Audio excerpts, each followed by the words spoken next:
Hello, hello. Welcome to the Takedown, Subverting Power, Radical Thought. I have a special guest with me here today from the Black Agenda Report. I have Danny Haiphong. Say hello. Hey, how you doing, Nick?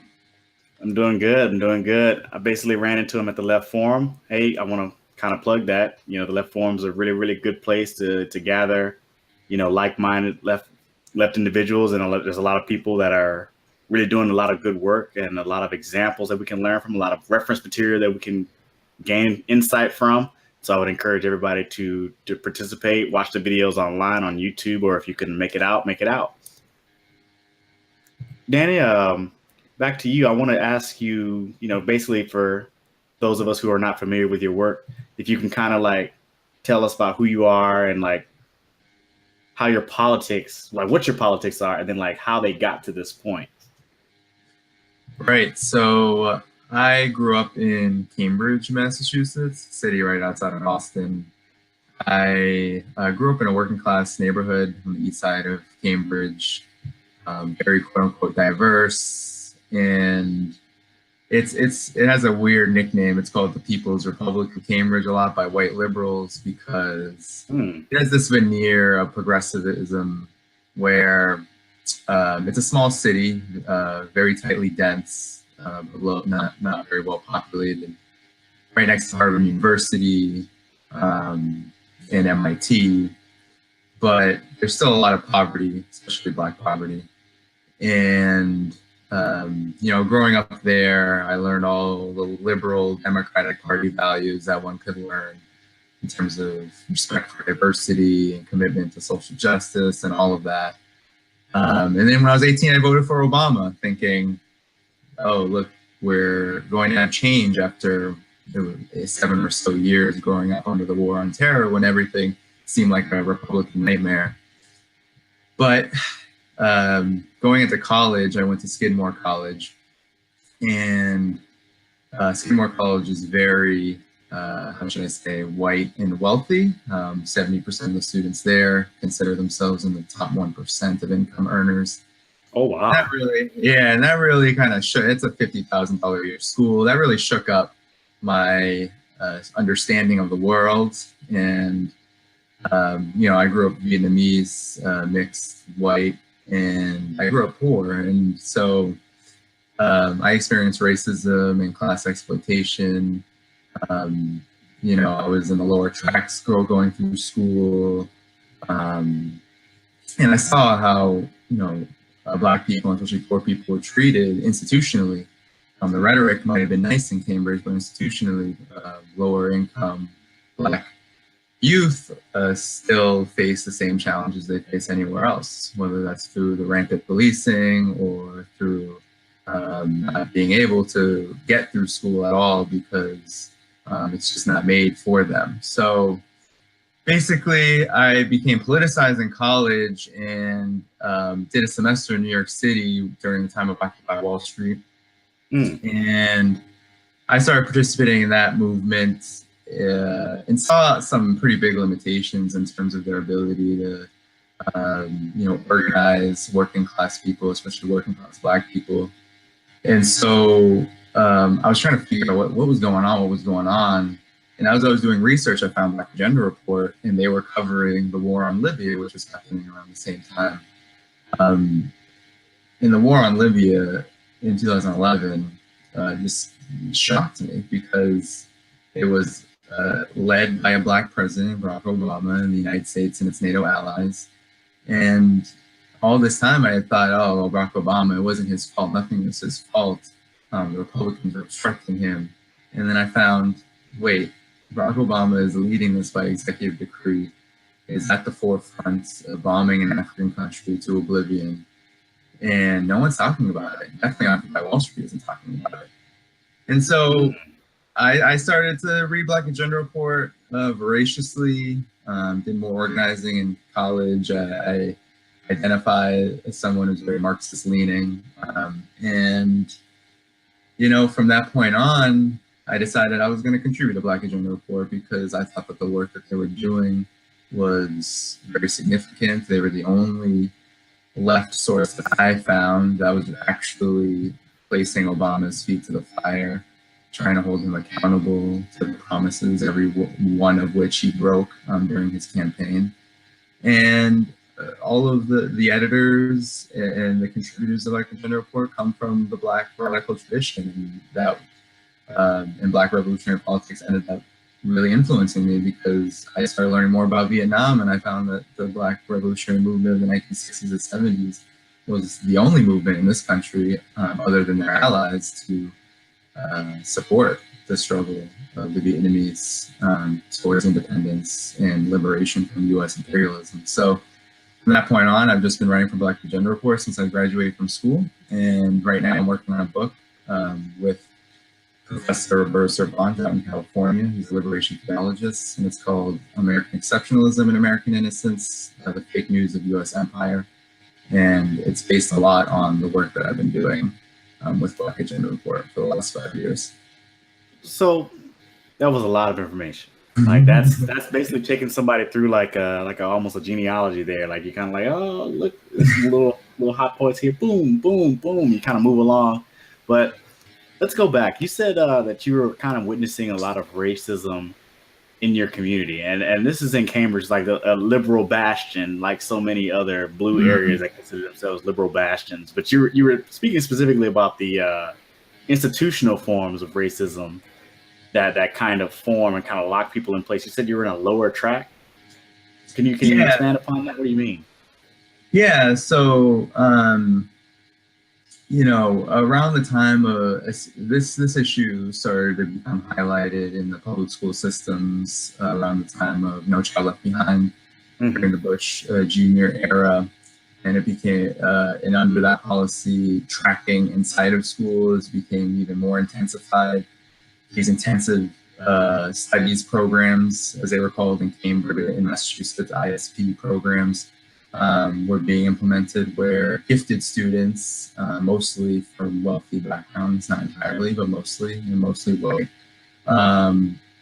would be prioritized in terms of their academic curriculum, while more standard track students, which I was in for most of my elementary, middle school, and high school career, were not prioritized. The work would be completely different, mostly behavioral management stuff. Tracking, from my experience, was really about trying to funnel poor people, especially poor people of color, into their class position in adulthood. So basically funneling them like a factory line into low income, working class jobs, while the wealthy, the white, were coddled and given opportunities to pad their college resumes so they could get into the top schools like Harvard, which the high school I went to, Cambridge and Latin, there's almost an expectation that if you are wealthy and white from Cambridge, that you will apply to Harvard and MIT and get into one of those schools because of the opportunities that Cambridge and Latin High School provides you. Hey, Richard, do you hear that?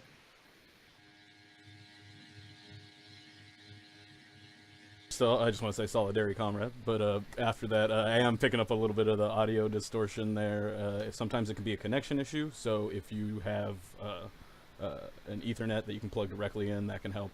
Or if there's other people on the network, if you can kindly request them to reduce their traffic, those are options. But other than that, we may, if it continues or it gets bad, we may have to restart. But besides that, that story I think is a story similar to a lot of people. A lot of people don't necessarily end up getting through the college part or then necessarily getting activated in the same way. But I think a lot of people in this generation of that we're in has had a similar experience, and so I think a lot of people will relate to that. But I'll pass it on to you guys.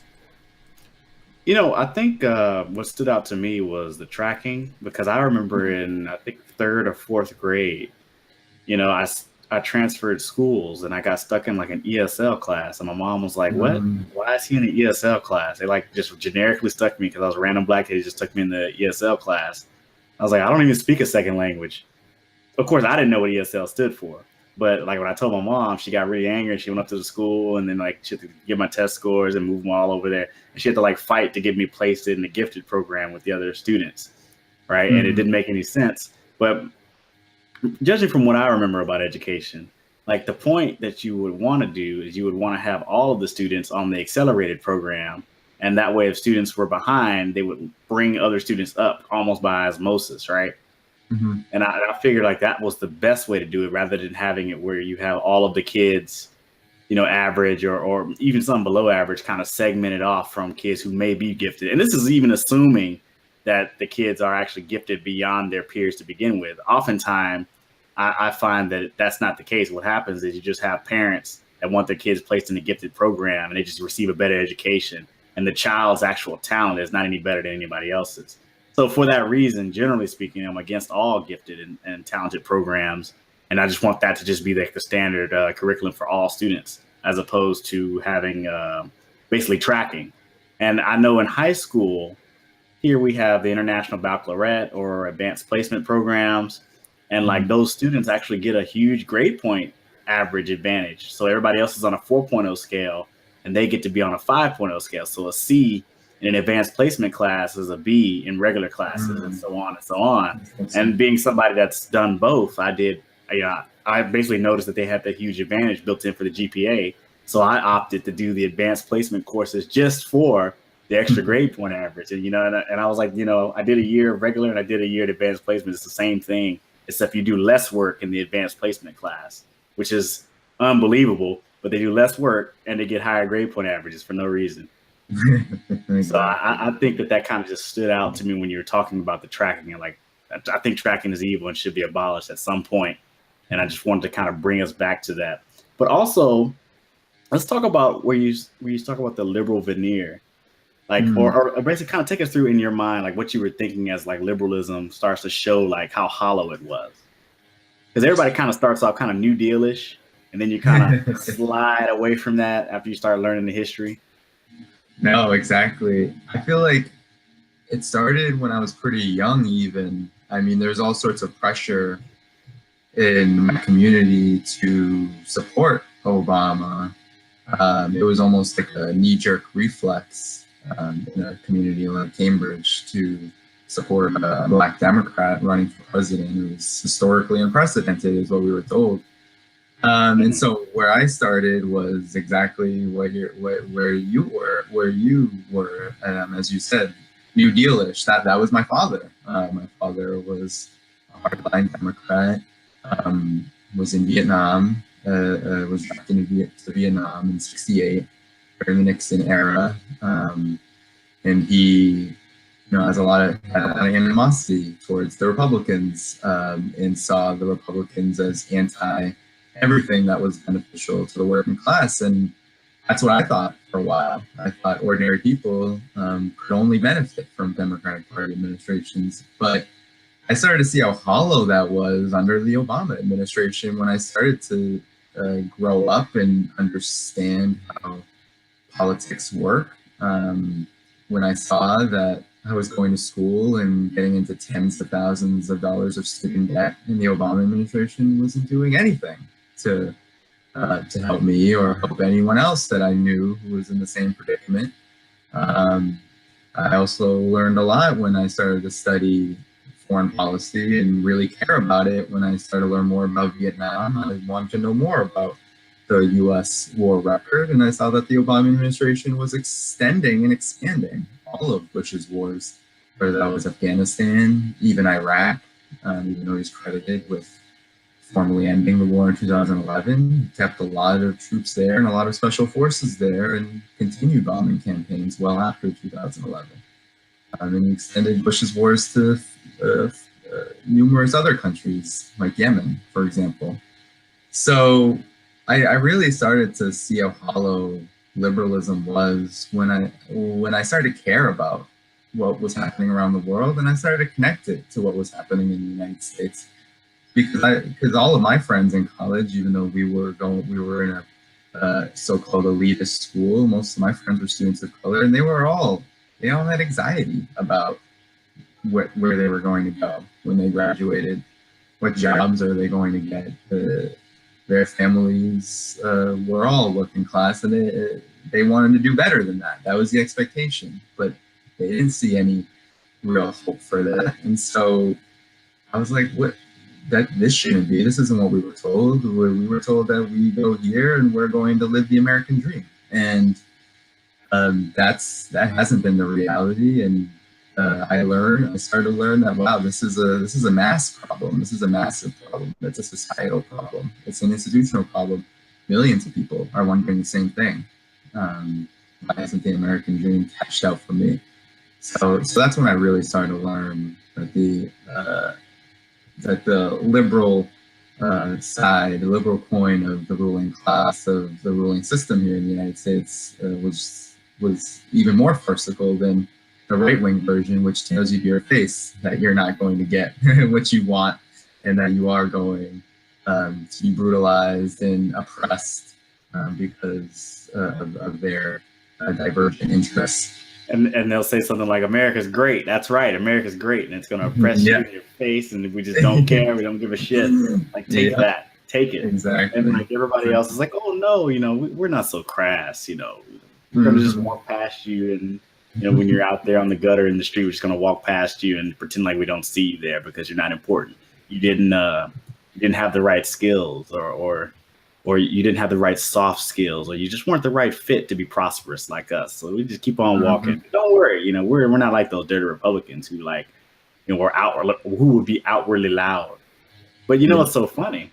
These very same liberals who, have this veneer of politeness, they will get very impolite if you really challenge them and really start getting them to kind of acknowledge kind of what's going on. Like if you bring it up as irrefutable, they get pretty impolite, real fast. It's really funny, So the politeness isn't even that strong or that thick. Like you can tear through it pretty easy. I learned that in college when I started to write for Skidmore News, which was the newspaper, school newspaper. I started writing about issues of race and wealth mostly because that was what I related most to.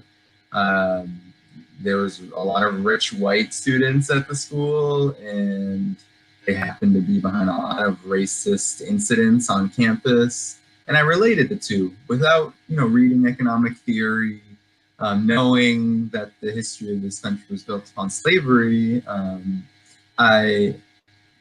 I started to talk about look at the wealth gap in the United States. Look at how racialized the wealth gap is. And I would get hate emails, threats to my life. All of these things would happen because this so-called liberal bastion of higher education was filled with students who said that they were all for equality and creative thought and all of this, and then when they were challenged on the power structure of this country, they lashed back just like any good old conservative would. So that was a real big lesson for me when it comes to liberalism. You mean your college wasn't full of Marxist professors ramming communism down your throat? I could have sworn that's exactly what college was. No, I don't think there was any. I don't think there were any Marxist professors at Skidmore College. Right. Really? There wasn't even like a philosophy professor that was a Marxist or something like that? Because, I know of. What I find is like there's this stat out there where it talks about how Marx is like the most read person. And I was pointing out to somebody that you can get a PhD in economics and never have to read any Marx, at all. And like what you read of Minsky is like some of the more orthodox stuff. You don't really have to read like a lot of the stuff that's considered unorthodox. I had a long discussion with a conservative about that, and they brought up that stat, like, oh, well, Marx is the most read, blah, blah, blah, blah, blah. So that must mean that, everybody reads him and everybody's well aware of him when they get to PhD level or whatnot. And like when they discredit his beliefs, is because they actually thoroughly understand them. And I'm like, no, that's not what happens. They're not taught. Nobody talks about it. And like, even when you have people that read it, they read it as a part of sociology or philosophy. They don't read it as a work in economics. And that's, good point. That's, due to the huge split in the economics field where you have all these, neoclassicals, classicals, and post-Keynesians, and whatever else is going on out there. Like, there's a huge split, and that's a whole different conversation. But I just thought it was really funny that, you just said there's not that many Marxists ramming that stuff down people's throats. I'm like, oh yeah, there's definitely not many Marxists in the academy. They made sure of that when they started purging all the left-wing voices in the academy. Mm-hmm. Yeah, the only Marx you'll see at Skidmore College is in sociology classes, and those classes will teach Marx's thoughts on conflict theory, which is completely detached from what Marx actually wrote. And so, yeah, you don't really get any Marxist economics at Skidmore College, and I know a lot of students around the country that would probably say the same thing. And what's an interesting thing is that, generally speaking, like, I feel like racism, like its dominant form, has sort of moved from the crass, outlandish, in your face to more of like a I think Edward Bonilla Silva, he calls it like racism without the racists. So basically, you're polite about it. You're not calling a grown man or an older individual, you're not calling him boy, or you're not using the N-word, then you're not necessarily racist, right? But I think that's like, we're still holding on to like the old school version, like the most outwardly apparent version of it. But like the real dominant version, like after the civil rights era, it kind of went underground. Like it's more institutional based, and like people just kind of, oh, there's no black people that work here. Okay, no black people have ever worked here. That's just how it is. That's how it always has been. Or, in Paula Dean's eyes, hey, we have this huge party and all the help has always been African American. That's just the Southern tradition. Exactly. Things are just starting to happen by tradition or by happenstance, or it's just something that's always been this way, so it's never challenged, and people start to like things being that way. I think that is more of the version of racism that we have to combat now, and it's also a lot harder to deal with because most people, it's largely invisible, and the people that suffer from it can't even see it half the time. What do you think about that? I think that it's very, very compelling points. I think one of the victories of the Black movement historically in this country has been that exact phenomenon where politically it's become less advantageous for the ruling class generally in this country to espouse the quote-unquote hateful ideas of racism, and instead pursue policies that enforce white supremacy and racism while being able to promote them or hide them altogether under this idea that the United States is a pluralistic, multicultural, and more egalitarian society than it's ever been in the past. I think that this narrative of a more perfect union, this idea that the United States has, especially since the civil rights era, become more progressive, become more tolerant and accepting, right? A lot of people in the United States think that after the civil rights movement ended, racism ended, bigotry, as you said, went underground. It's not a problem anymore. And so a lot more people in the United States actually don't understand what racism is. They don't understand that it's always been a power structure, that when George Washington was selling slaves in the 18th century, it wasn't because he was a bigot. It was because he dehumanized Black people in order to make profit from them. And that continues on to this day. And a lot of people can't see that because they more associate racism with an individual idea, something that you feel rather than something you experience in your day-to-day life, moving through a system that's inherently built upon the oppression and exploitation of Black people, and to the advantage of all white people, but mostly to the advantage of the ruling class. That's actually a good segue. So let's talk about your book that you have coming out. It's titled American Exceptionalism and American Innocence: Essays on Race, Empire, and Historical Memory. And like there's a chapter here where we start to kind of examine America as a society, and I want to say this chapter is probably one of the chapters I find most interesting. There's like 3 or 4 chapters that I'm cued in. Like I'm like, okay, these have to be read first. Despite the order of the book, these chapters have to be read first. Because I'm kind of picking my battles here with my attention. But I think there's this idea that like after the civil rights era that, basically, like you said, racism kind of went underground, but now even if people believe it's still there, they believe it's something that can just easily be overcome by individual striving or like just, adhering more to the capitalist ethic and integrating into the capitalist system. I think your book examines that. And what did you find there? Well, first, the title has actually changed to the book. It's now the same first half, American Exceptionalism, American Innocence.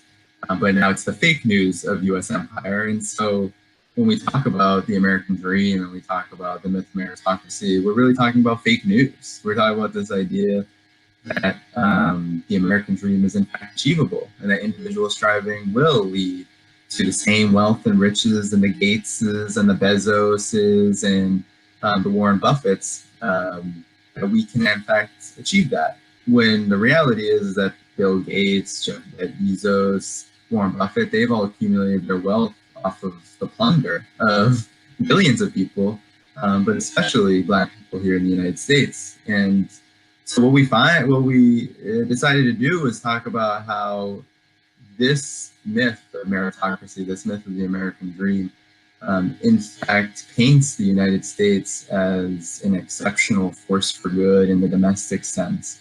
Prosperity is indeed something that regardless of your race, your class, or your creed, or whatever your gender, that you too can share in the spoils of empire. But in fact, that's not true. Most people in the United States, half of the United States, makes $30,000 per year. Anyone who makes $30,000 per year in the United States knows that you aren't building wealth. In fact, you are most likely in large amounts of debt. And Black people know this best because I think it was the Institute for Policy Studies that showed that by 2053, Black wealth in the United States will be effectively nothing. Black wealth has been deteriorating greatly over the past 3 or 4 decades, to where the median net worth of the average of the Black family is $1,700. Wait a minute. Let me interrupt you right there. Just in case we didn't hear those points, I want to just repeat them. He's saying that by 2053, the median Black wealth will be 0, and it's been deteriorating over the past 2 decades. I believe in the stat from the book was it was 67 or 6,800 in 1983, and by 2007 it had deteriorated down 75%. So like we're talking about the myth of progress versus the reality. Like a lot of times we'll hear people saying, we're doing better.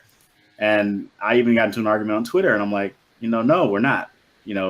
Statistically, we're in the same relative position. And in some cases we're doing worse, but they'll point to things like educational attainment or like changes in cultural norms as like progress. But it's like, those things aren't necessarily where the work is. And somebody will tell me, well, Nick, you're economizing too much. Like, it's not all about the economic incentives. I was like, well, no. In my mind, for the most part, there's very little thing. There are very few things where economic incentives and economic structures don't dominate. I think there are very few things in a country where everything about life, every aspect of life is commoditized. Like there are very few things that are going to survive, and be kind of like unaffected by economic structures. So like, I think that just doesn't make any sense to me, but continue on. I just wanted to make that point to our viewers just in case they missed that. No, thank you. So someone should tell Wall Street executives or corporate executives generally whether we're economizing issues too much, because when we look at the upper echelons of society, economics is what rules, and that's correct. We start with economics first. Societies organize themselves based on economics, based on profit, based on what mode of production exists in a particular historical society, in particular order. So what we were talking about before really is relevant to where I grew up in Boston, right? The Institute for Policy Studies showed that Black wealth will be zero nationally, and we can also probably speed up that prediction a little bit based on the fact that it didn't account for capitalist economic crises. And if you look at the wealth numbers for Black America after 2008, a lot of the dip in median net worth was because of the economic crisis. So if we know that another economic crisis is looming, we can be sure that 2053 may actually be a conservative estimate. It might actually happen a lot sooner. In Boston, it already is zero. In Boston, it already is zero. Black wealth in Boston is zero. And wow. It's for Black people considered descendants of slavery, or what they say in the Federal Reserve Bank of Boston study that was done in 2014. I think they call them American Blacks, American-based people who were born in the United States. It was in the negatives, while I think Caribbean-born Blacks, whatever that really means, however the Federal Reserve Bank of Boston measured that, had positive wealth numbers that were very low, something like median net worth of $8,000 to $12,000. So that averaged out to zero. And so I want to break in there and keep in mind, like, this comparison to our white counterparts, this is like, you're looking at 118,000 as the median net worth of a white individual. Median, meaning 50% above, 50% below. Like, that's the middle point.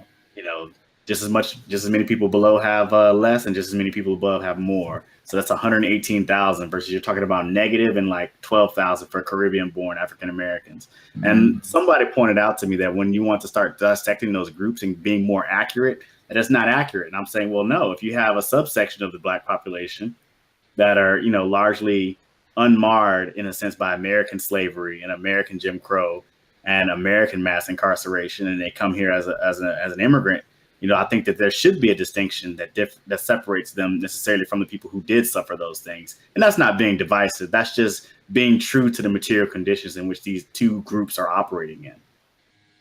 Exactly. And the material conditions is what we need to focus on. And the reason why we wrote our book about American exceptionalism was because the whole ideology that the United States is a force for good, that it is, in fact, the most civilized and most prosperous and most advanced society to ever have been born in world history. That notion really makes it easy to blame people of color, Black people, poor people for their current condition. Because if you're in the best society in the world, why haven't you been able to take advantage of what that superior society has been able to bring? But superiority in the United States, in the U.S. context, has always been built upon capitalist exploitation and white supremacy.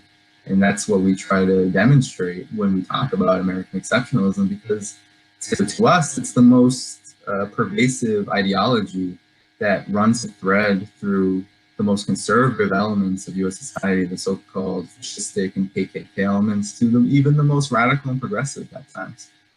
Yeah, I find that there's certain narratives that are out there. Like, there's certain issues that are a part of the left-wing discourse right now that I find, me being a person that may be concerned about Black politics or the condition of Black people generally, that I might not be necessarily on board with the standardized messaging.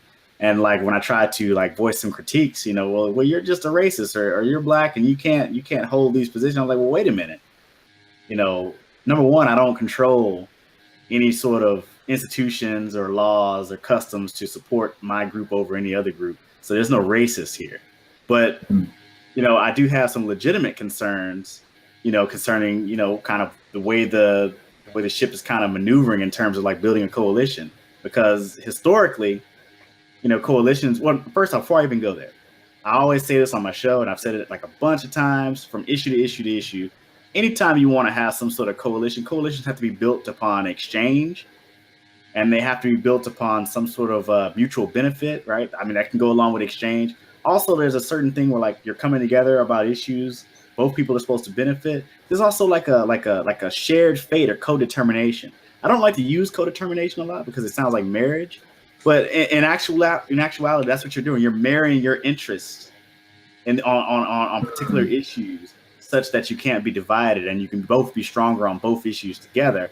I find that even in progressive circles, that outside of mass incarceration, there really hasn't been many issues that there's a coalition, there's coalition support. Like I think Black people have been on the left in some cases, and they kind of toe the line about left-wing activism or left-wing issues a lot, but a lot of our issues go unnoticed. And when I voice concerns about that, I'm being divisive. That's what Obama said to Black people when there were people bringing up issues about, well, should Barack Obama be a Black president for Black people? And he said straight up, that's not what I am. That's not what I'll ever be. And a lot of people, when it comes to really talking about issues, and I think when we talk about issues that affect Black people, almost all of them have this characteristic to them. It's that they affect everybody. And when we talk about education, we talk about poverty, when we talk about police brutality, mass incarceration, all of these issues affect everybody. Yet, in order to really address them, you have to address the particular people, the particular group that these issues affect first and foremost. And there are many in the United States, especially liberals, who refuse to do so, who will avoid the questions altogether, or when you bring up these issues, will say, well, they're legitimate, but we have to stop Trump, or we have to stop the next Republican, we have to stop Ryan, we have to stop whatever boogeyman that the Republican Party throws at us. We have to make sure to defeat them first, and then we can get to those more pertinent issues later. We usually find out that we never get to these issues, that they become dependent upon Black people themselves rising up and organizing themselves to really address them, and we know what happens after that. Of course. Richard, did you have something to say there? I was just nodding along because those are a lot of the same things I've been thinking, and I haven't articulated really, and so it's always reaffirming to hear somebody else that comes to the situation from at least a slightly different perspective, also coming to similar conclusions. And that the dynamic that he describes, I think, is it's concerning, and that you both described this also regarding coalition building and where the progressive coalition is heading. And I have a lot of the same concerns, and I haven't really seen them addressed in the ways that I might like to see them addressed, or see them confronted in the ways. Most recently, I think this is coming to a bit of a head with Bernie's position on ICE, and with the civility calls from the establishment Democrats. I think you're seeing some of this come together, where progressivism doesn't stop at the U.S.'s borders, or it shouldn't. Your progressive politics shouldn't stop there, and a lot of people aren't comfortable expanding that sphere of empathy beyond the people that they're comfortable with empathizing with. That is a good point, because I even find that sometimes when you're talking about domestic issues, there's a huge correlation with imperialism. To be frank, part of the reason why a lot of us Americans have such a warped understanding of what's going on is American exceptionalism on a global scale. We tend to look at America as if it's something that exists within a vacuum, and nothing else around it has anything to do with the state of America. And when you examine any country, that it just exists in a vacuum, and they'll say stuff like, well, this country sucks, or that country's not doing very well. And it's well, wait a minute. This country exists in a global society, a global system. Even countries where people may seem to be doing very prosperous, the whole Western first world, the colonized, whatever you want to call them, they exist in the way that they exist because of global issues, or the global system that created both their outcome and the outcomes of nations who may not be doing as well. And I think that's why it's a good chapter from your book where you said, should American imperialism matter to Black Lives Matter? And I would like to see you make the case. I want to see what kind of case that you can make on that. Because I find all the time that we as Black people don't pay much attention to foreign policy because most of our suffering is right here. Right. Yeah. And so in that chapter, I found that one of the most useful chapters for me to kind of wrap my head around American exceptionalism and this notion of internationalism, which I think you are articulating when you talk about connecting the domestic struggles of Black people, the oppression of Black people in the United States, to what the U.S. military or to what U.S. corporations and oftentimes their coalition, what that coalition does abroad.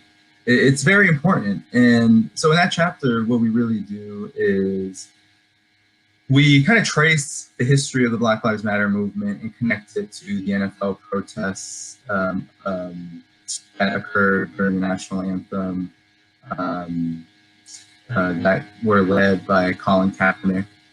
And we talk about how the Black Lives Matter movement started in 2014. And almost immediately, there were some really good signs that the Black Lives Matter movement, the various organizations and individuals with that movement, were going to reach out internationally.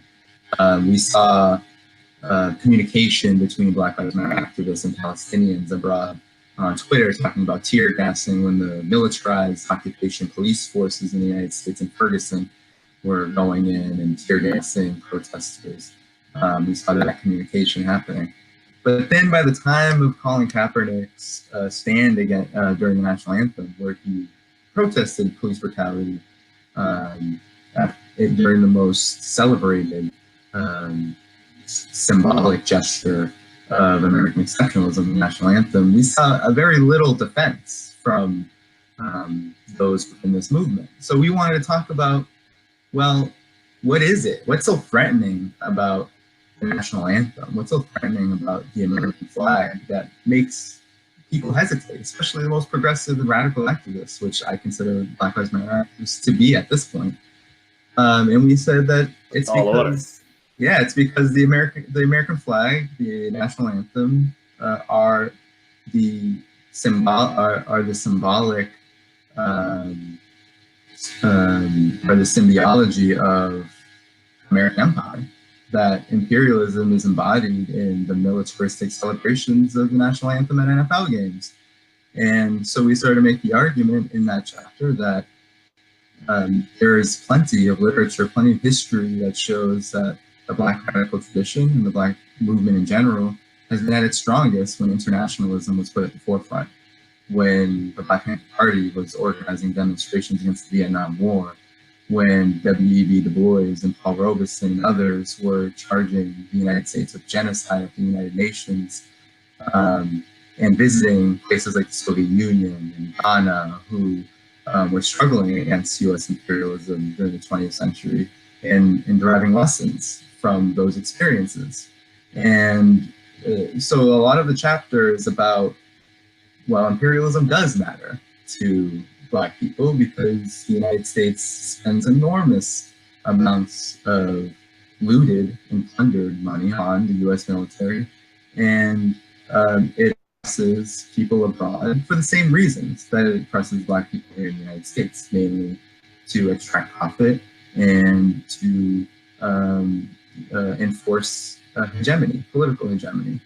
So basically, American exceptionalism, this idea that you can't criticize the national anthem, the American flag, you can't do that is mainly because what the national anthem and the American flag really embody is the superiority of the United States, and that's a superiority that runs global. And so there's a lot of hesitancy to do that. There's a lot of pressure, and in the chapter we're very clear that we're not blaming the Black Lives Matter movement for this. We're blaming the ideology that is so dominant that there are so few people who are willing to stand up with even the Black Lives Matter movement, that to go even further than that almost seems like a political impossibility. And we use that chapter to try to open up what that possibility would look like going forward. I sort of kind of shivered a little bit, or not really shivered. I kind of was taken aback that you would consider it the most left-wing form of activism in America today, because I was like, ooh, they were, dangerously close, it looked like, to supporting Hillary Clinton until she made a fool out of them on camera. Hmm. And even after then, I think that they were still probably willing to, let her use them in that way as a prop. I don't know, the full details behind this, but my suspicions were confirmed when I spoke to people that were more involved with the movement, and they were like, hey, they were really close to basically endorsing Hillary Clinton. And to me, any endorsement of neoliberalism, whether it be Barack Obama, Hillary Clinton, Kamala Harris, Cory Booker, I mean, I'm at the point now where even putting a D next to your name is almost a no-go. But I understand that, not everybody's quite there yet. And what I would say is just keep reading, keep learning. I'm pretty sure you'll come around. But to that point where you said that they were the most left-wing movement, I would adamantly dispute that. Like, they've got a lot of problems, and I hate to bring it up. Well, I'm not even going to bring it up. I'm going to move on.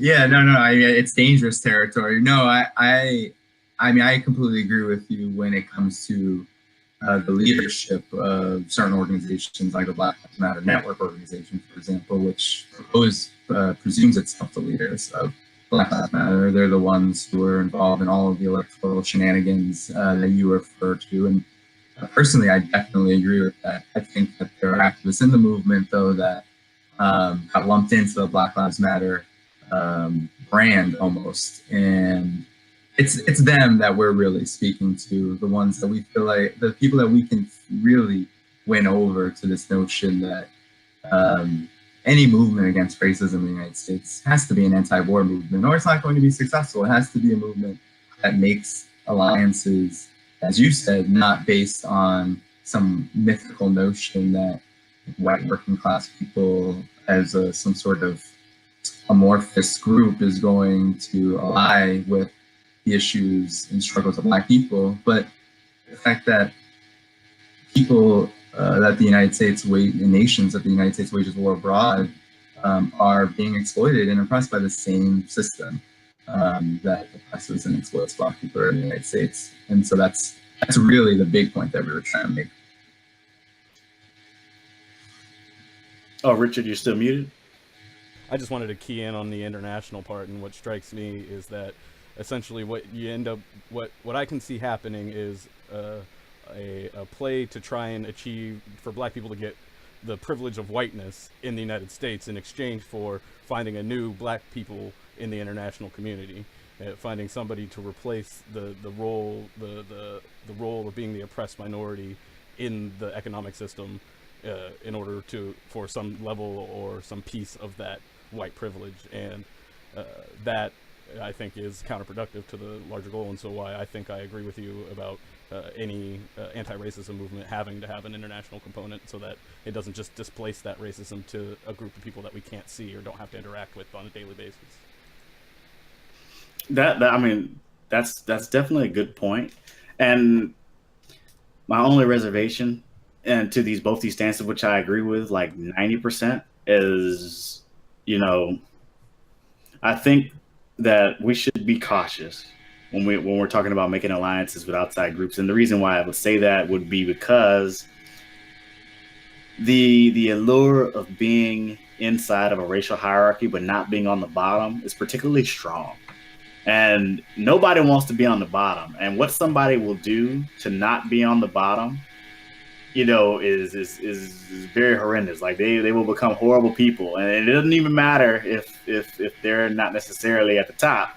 They just don't want to be on the bottom. And I think when we're talking about as a group that's on the bottom in America, this is Black people. Somewhere else, it may be someone else. But when you're talking about making alliances with groups that aren't on the bottom, we have to remember that their number one fear has always been being in your shoes. And so sometimes the coalition is very, very difficult to kind of create, because again, the power structure can just threaten to throw them on the bottom, and they have to really be willing to go there and be in solidarity. If they're not, the coalition kind of falls apart. So I'm here. I think I got disconnected a little bit.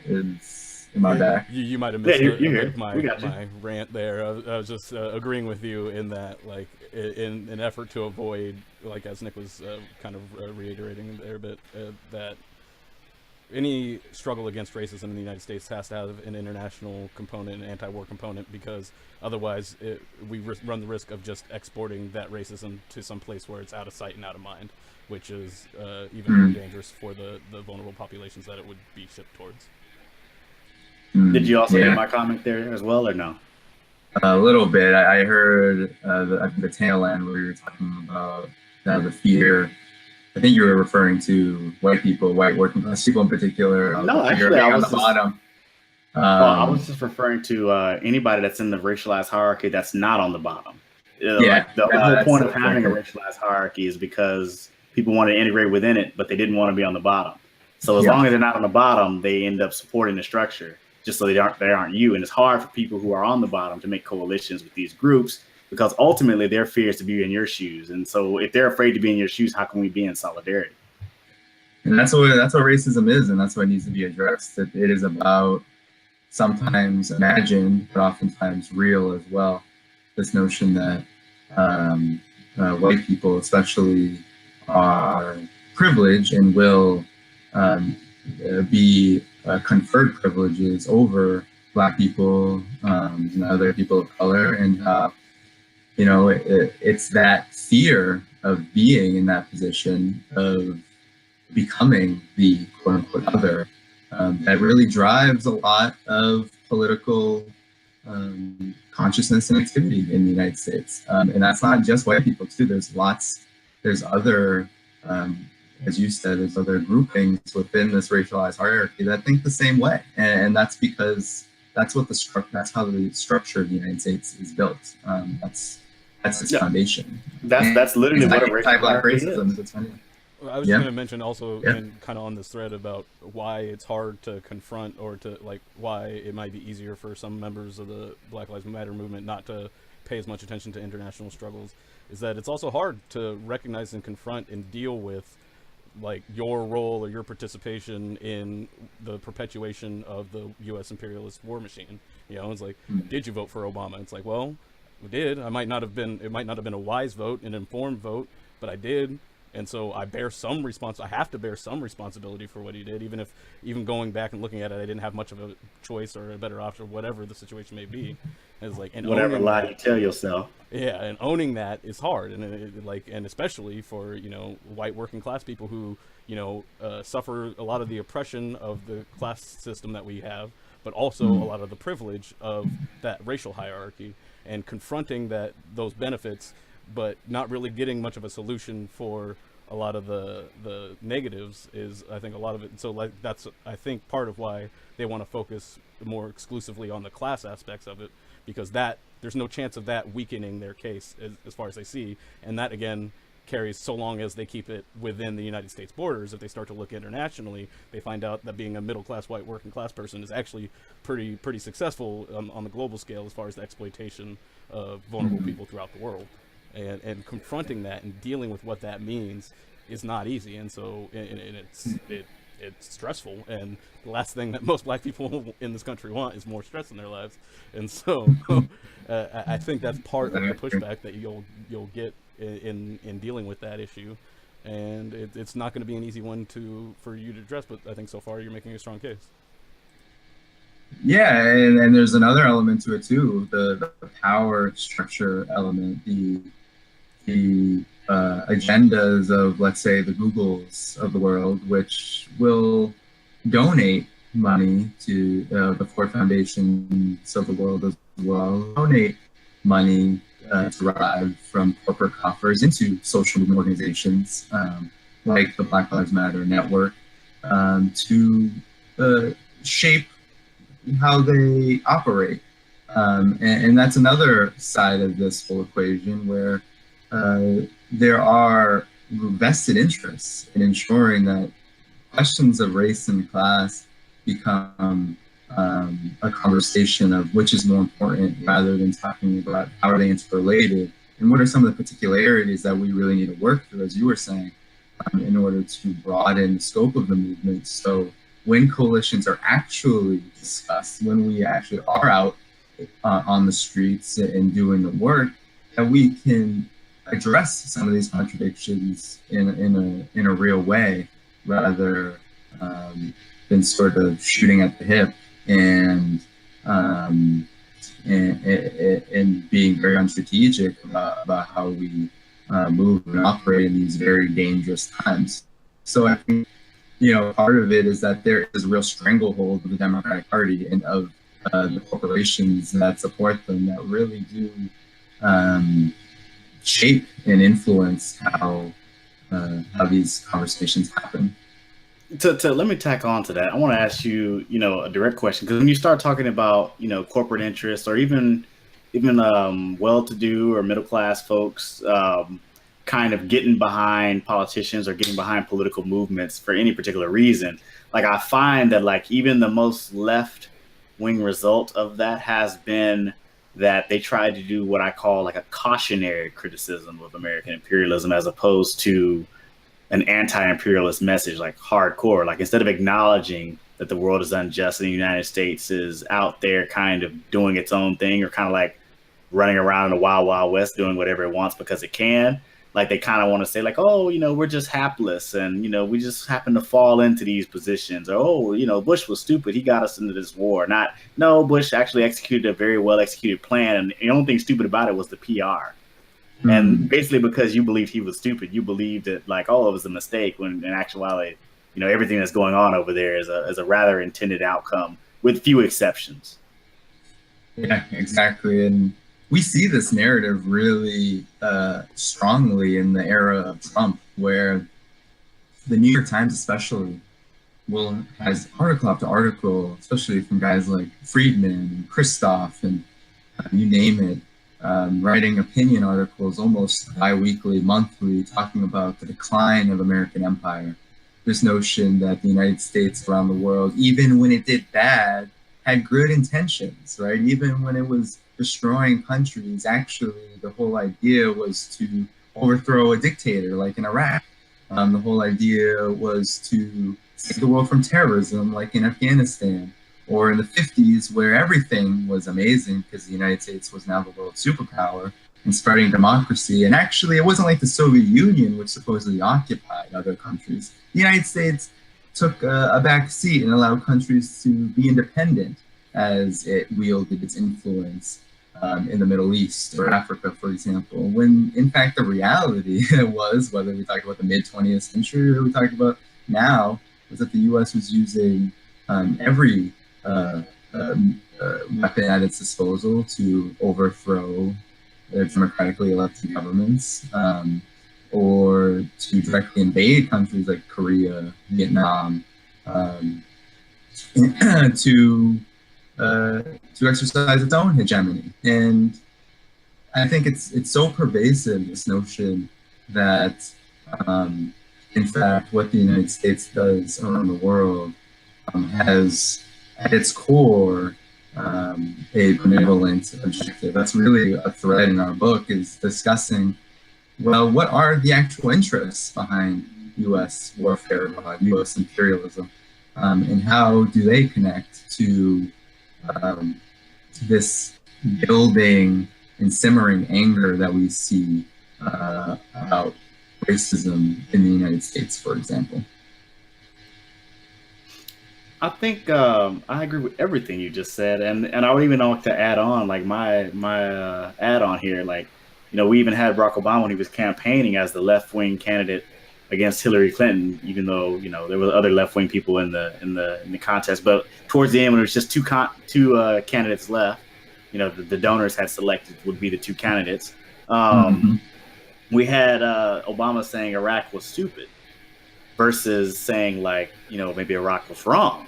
Those are two very, very different arguments, right? And I think that the left's inability to make the latter argument has been a real detriment to being able to kind of really get engaged and start tackling imperialism as it is. Because I believe wholeheartedly that if the left generally had stood strong on an anti-imperialist message, that even the Democrats would maybe have to be where they would have to move to at least the cautionary narrative as opposed to just being outwardly in support. They would at least have to move one notch to the left, at least on that particular issue. And sure, they wouldn't be all the way where you want them to be, but we could possibly during democratic administrations, if we were strong enough, be able to kind of pull it back somewhat, because there's an entire industry of foreign relations individuals, people who grew up learning about foreign relations, that believe that there is no alternative to American imperialism, and that, you know, the left is just stupid when they're saying peace this or peace that, and that we're just all crazy and dumb. We don't understand how foreign policy works. And I'm saying, you know, there may be, you know, a real policy base there. Maybe that those individuals just aren't aware of it. But since we're not all out there saying it, putting it out there, the media institutions don't really carry it. Even Democracy Now! Has really went sideways when it comes to carrying the anti-imperialist message, which is a real departure from where they were not even 5 to 6 years ago. Right. So, I think we could definitely do a lot better there. And I think when we went to the Left Forum, there was like people who were supposedly on the left, like protesting that a lot of people at the Left Forum perhaps are against the United States imperialism in Syria. And I think that that's in the place where we can really see that division really play itself out. You have any comments on that one? Oh, for sure. This is something that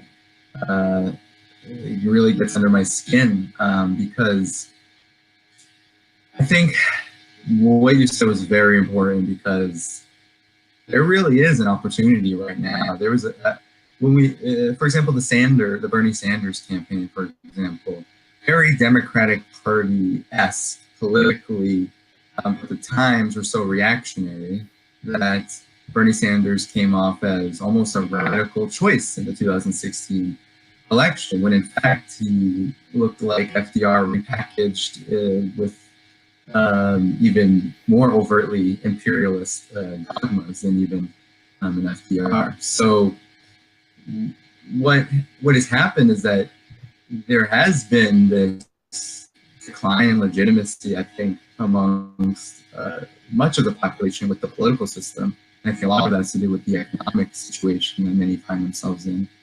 But because even the most radical and progressive of the so-called two-party candidates like Bernie Sanders are so rabidly pro-war, if Sanders talking about Hugo Chavez as a dead communist dictator, and how why is Trump cozying up with dictators like Kim Jong-un and Vladimir Putin, and almost this wall-to-wall universal agreement among people and organizations, even some who call themselves Marxists, who will go to the Left Forum and protest Jamil Baraka for supposedly supporting the dictatorship of Bashar al-Assad in Syria, without even acknowledging how such a position just strengthens the U.S. military's objective of overthrowing that country.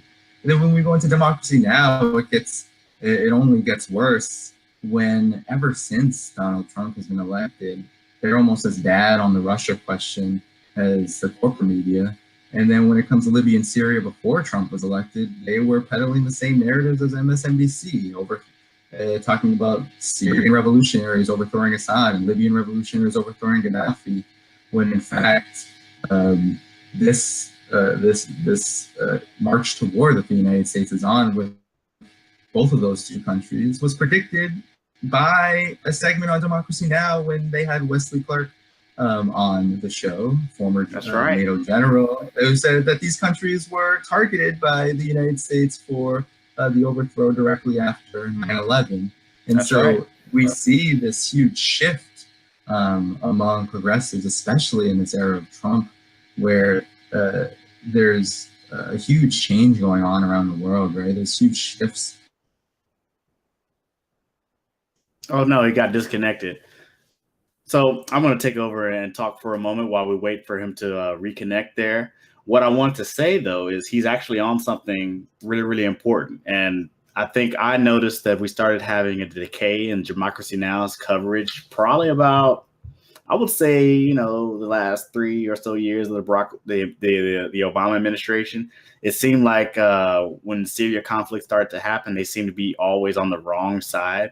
I think the last time they had anybody on, to really put out a real narrative was want to say Stephen Cohen. I think it was Stephen Cohen, the Russian expert, when they were talking about Russia. But since they've had him on, they've never had a countervailing voice to really put out like a more accurate Russian narrative. And so, like, I think that's been particularly troublesome from at least Democracy Now!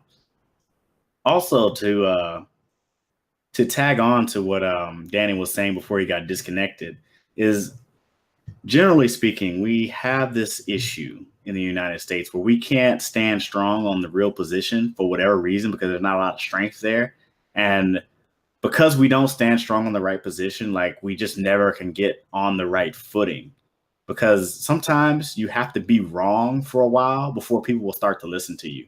Conservatives, before the Reagan, I said Russian Revolution, I meant to say Reagan Revolution, they were out there talking about supply side nonsense. They were like spitting, they were saying touting the virtues of supply side economics for like a long time, and everybody laughed at them. But then we had stagflation in the 70s caused by the rise in oil prices. And then, boom, they got their chance. And when they had their chance, they ran with it. And from that day forward, everything in America has been different. But the only point I want to make here is we can do the same thing.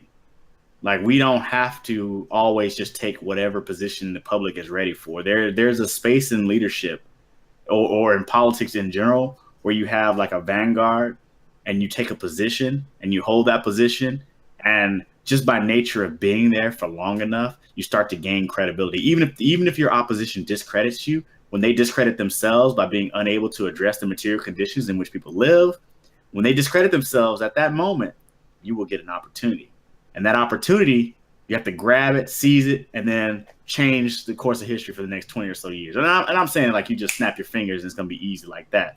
Obviously, it's not going to work quite like that. But what I'm saying is that's how it works in terms of like generating change. You have to be willing to change the electorate, not just go along with whatever the electorate is ready for. And the reason why I say that is because, remember, we're all being propagandized 24/7, 7 days a week, 365 days a year, from Hollywood to television to social media, everything, music, all of it's some form of propaganda. And there's an actual big Pentagon budget dedicated to making sure that our stories, our movies, tales on TV depictions, all of that stuff of the military, American imperialism, all those things, the Pentagon pays industries to make sure it's accurately, or should I say positively, represented in all the storytelling that we do about our lives. And so when they do that, that changes how we think about it. And that's partially why we have a problem opposing imperialism, because we've been indoctrinated to support it from all aspects of our lives, really. Mm-hmm. I was just gonna add that, like, with the imperialism that we see, it's not going to be easy to really attack and to digest in the way that, like, I think we're talking about. But I think you made a great example with the whole vanguard aspect and Democracy Now!, and how Democracy Now! Is, and their shift towards being less anti-imperialism, less anti-war, and not having those voices on is a great example of how that works. The Bush administration went out there and said, you know what, we're going to start wars that we shouldn't be in, and we're going to lie about them. We're going to mischaracterize our opposition. We're going to target other future countries and put them on notice that they're next, and do all these things. And people were like, that's crazy, that's wrong, that's stupid. All the criticisms that were leveled towards Bush, Iraqi people throwing shoes at him and all of that. And then here we are now, where the supposed left has shifted over towards, been shifted by that vanguard position on the right of, more war, more police, U.S. policing, more imperialism. They've been shifted towards where we're less imperialistic than, the right. And you guys should support that if you want to see the imperialism of the U.S. be even slowed down. But neither of us have any intention of stopping it or reversing it. That's simply off the table within both parties. All right, Danny, I'm glad that you're back with us. Are you there? Yeah. Sorry, I think my connection in terms of internet was really bad in the room I was in, so it changed. How much time do we have? No. We're actually overtime. Actually, I just want to make one last point. because we're recording this, so it's not necessarily like a time limit thing. It's whatever you're willing to give us as far as like time. I want if you could finish your point before you got disconnected there, and then I'm going to ask kind of like our last question. We'll close out with a quote. Okay. Yeah. So, you say last comment on anything that we've been talking about? Well, what I was going to say, you were in the middle of a comment where you were talking about imperialism and not being able to challenge the left, and then Democracy Now! Sliding back. I was kind of wondering, did you remember kind of your thought that you were trying to express, or did you want to kind of move on? Okay. It's so fine. We can move on that one. No. I remember. You know, I think what I was trying to say was that this narrative that has become so strong, this defense of imperialism almost without even acknowledging that it's a defense of imperialism has really become a real parasite on the American left. It's a total sign of just a lack of class consciousness, and especially a lack of consciousness about the racial implications of U.S. imperialism and of the class interests that U.S. imperialism serves. When you have Democracy Now! Proclaiming that they are an independent alternative news source, and at the same time calling so-called rebels financed and armed by imperialist countries revolutionaries, and saying that they're overthrowing a dictatorship in the name of democracy, in the same vein as what the State Department is saying, we're in a real big predicament. Let me ask you a question there. Yeah. The last time I saw Democracy Now! Do a decent job covering either the Russia issue, let's start with the Russia issue. Last time I saw them cover the Russia issue, partway, halfway decently was when they had Stephen Cohen on, and he's got that he's got like a super deep voice. He's like, I don't know what they actually blah blah blah. He's got like a really deep voice, but he basically laid. I think that was the head of the Human Rights Council campaign, Human Rights Watch. I forget what Human Rights Watch was. Yeah, that person, whoever that person is, I follow him on Twitter. They're just ridiculous. But he basically handed that person their ass. And I think that was the last time I've seen Democracy Now! Do a good job covering the Russia issue. Yeah, it's been... And that was 2-3 years ago. Yeah. I mean, if you turn on Democracy Now! And they talk about Russia, it's always about Trump's supposed collusion with Russia. It's almost like watching MSNBC without the 24-hour news cycle. So I think part of that is there's such immense pressure, probably for Democracy Now! And their funders, because they are an organization that receives funding as well, to not deviate from the Pentagon's line on anything, because at this point in U.S. history, the Pentagon is really the payer of a lot of things, whether that's political campaigns, whether that's the corporate media, and now even the independent media, so-called independent media, has fallen in line because there's consensus, I think, among the elite, regardless of how progressive you claim to be, that what the Pentagon says goes. And I think that's where we're at, and the left really needs to figure out a way to harden its line and to correct its line on this issue, because we really don't want to be on the Pentagon side, because humanity itself is endangered by it. Yeah, I 100% agree with you're referring to climate change, how we face an existential threat, or even the threat of a lot of nuclear war because of continued aggression from various states. It may not just be the United States; it might be any nuclear power that can set something like that off. The last thing I really want to ask about is this is something that's been thrown in my side forever and a day, and I talk about it a lot. At the Left Forum, there was people that were there supporting, I guess, the UBI, and then there were also people there that were supporting the federal jobs guarantee. Now, I tend to lean heavily on the job guarantee.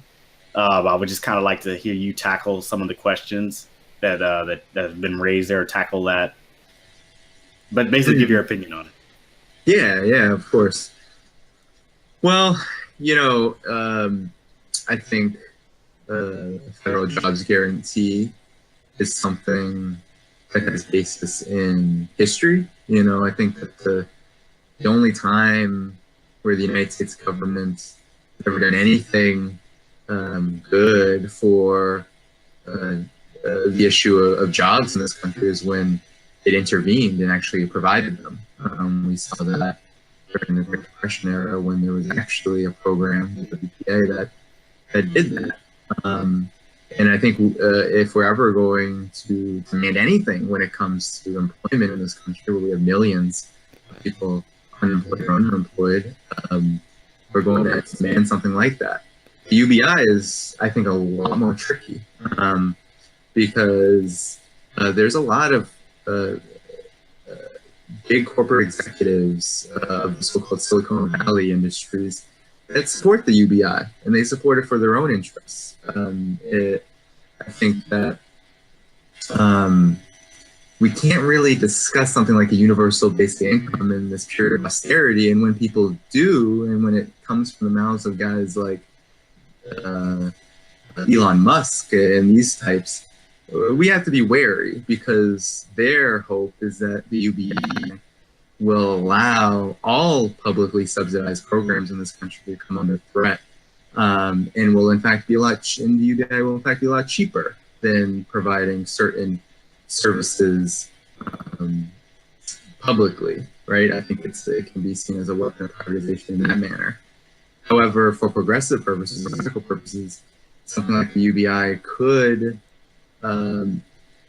call into question what should be the state's role in society, and we can start educating people about how the U.S. capitalist state is actually diametrically opposed to the interests of working people. And so many people need something like the UBI in order to just live, because their jobs don't pay enough to meet the cost of living. That's an important discussion. So for me, I think that both issues could really forward consciousness about some of the real class antagonisms that working people in this country are facing. But at the same time, we have to be cautious about something like the UBI, because there is, I think, a concerted effort to steer that conversation towards the ends of Wall Street and people in Silicon Valley to make it a palatable reform that may do more harm than good.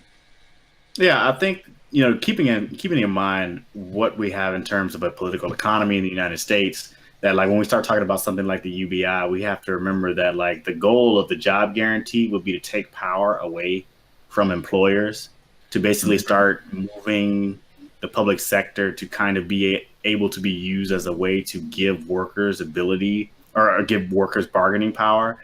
And generally speaking, that's not good for industry. Generally speaking, it's not very good for industry. And so we have to kind of navigate that, understanding that industry is usually always aware of what their interests are, at least in the immediate term.